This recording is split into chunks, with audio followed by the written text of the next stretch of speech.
¿Tenés una suerte de registro biográfico de cuándo apareció el concepto? El concepto de espiritualidad empezó con la necesidad, con darme cuenta que era un psicólogo como demasiado clínico y que había algunas cuestiones del trabajo en cuidados paliativos que quizá no resolvía con la psicología clínica o con las herramientas que uno tenía desde ahí. Y en 2015 empecé a formarme en espiritualidad, en acompañamiento, en el trabajo sobre uno y los últimos 3 años mucho más. ¿Y ya tenés una idea formada de qué te cambió? ¿Qué queda de aquel psicólogo más estandarizado, más científico, más que eras antes? Sí, quizá como más científico, como más técnico, como más sostenido en eso que se supone que uno sabe. Ahora creo que sigo teniendo eso, digo, es como un cuerpo con el que uno cuenta, pero más despojado de la presión de tener que saber o de tener que tener las respuestas para ciertas cuestiones del sufrimiento, como me ha ayudado a impregnar no solo mi formación, sino mi forma de transitar los cuidados paliativos, pensando no solo qué podemos resolver y qué podemos hacer para aliviar el sufrimiento del otro, sino desde qué lugar tenemos que acompañar cuando quizás ese sufrimiento no puede ser aliviado. Y a su vez me ayudó a ese psicólogo como más técnico, más clínico, trabajar sobre qué le pasaba ante el sufrimiento que acompañaba, gestionar mejor eso y saber desde qué lugar lo hago. ¿Te pasa, Gonza, que te cruzás, a mí me pasa también, por ahí, a vos, te cruzás con un colega y en qué andás y le contás como esto y no te la terminan de entender? ¿Qué está en el fondo? ¿Qué estás haciendo? ¿Qué te pasa cuando le contás como este perfil que fuiste tomando a un colega? Creo que hay como dos grandes respuestas o grupos de personas con una respuesta como muy diferente a aquellos que quizá vienen como percibiendo una necesidad, un interés de ampliar un poco la mirada y que les gusta y que se motivan y que te preguntan como para quizá empezar a profundizar y aquellos que quizá no perciben la necesidad de ahondar en estos temas o no entienden de qué va.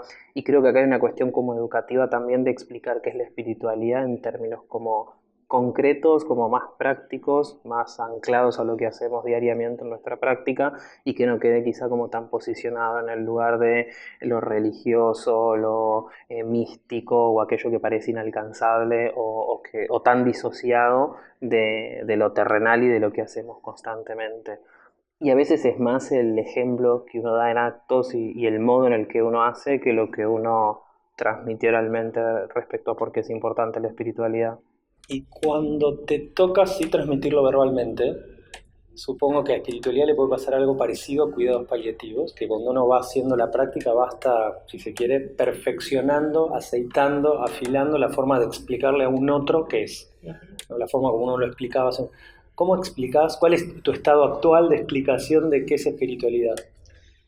Lo plantearía como algo que es esencial de la persona, que es como un poco el telón de fondo donde se dan las otras como experiencias del ser humano, digo, los aspectos como físicos, emocionales, sociales de la enfermedad, me parece que sean como sobre ese telón de fondo que es la dimensión espiritual de la persona, que tiene que ver con cuestiones como muy concretas de la vida, de la conexión, de un amor como profundo hacia aquellos con los que nos vinculamos, de la conexión que podemos establecer con quienes acompañamos, del sentido que le damos a nuestra vida, a este momento, en el caso de una persona con una enfermedad, al rol que tenemos como acompañantes también.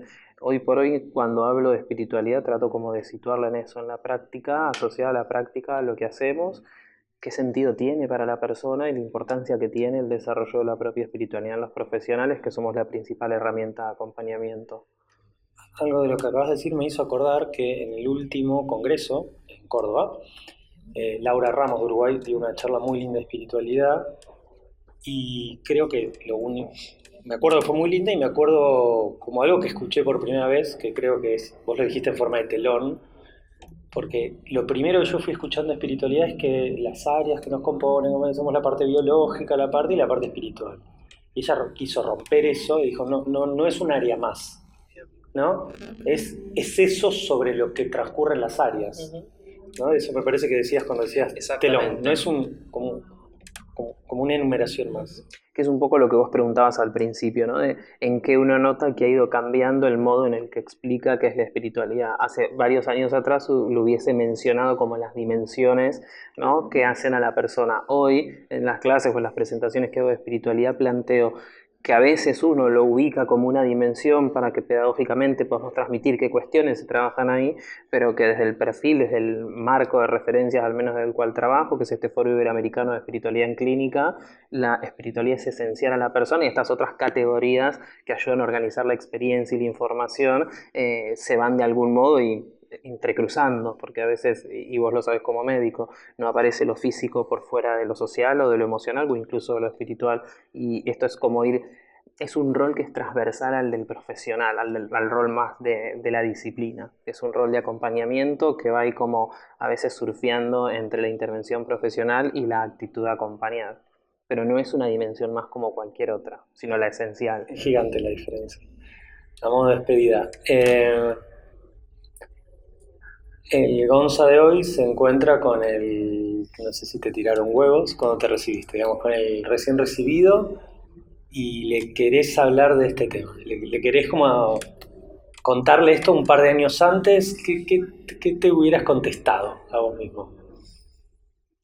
Creo que le diría que confíe en su intuición, que confíe en la percepción que tenía ya en ese momento de que para acompañar el sufrimiento no hay únicamente que tener técnicas y saber mucho de cómo intervenir y cómo evaluar, sino que hay que trabajar mucho sobre uno, sobre los propios puntos de vulnerabilidad, los propios puntos de sufrimiento, y en función de eso y del registro y la conciencia de que somos la principal herramienta de acompañamiento, trabajar justamente en estar al lado de otro que sufre.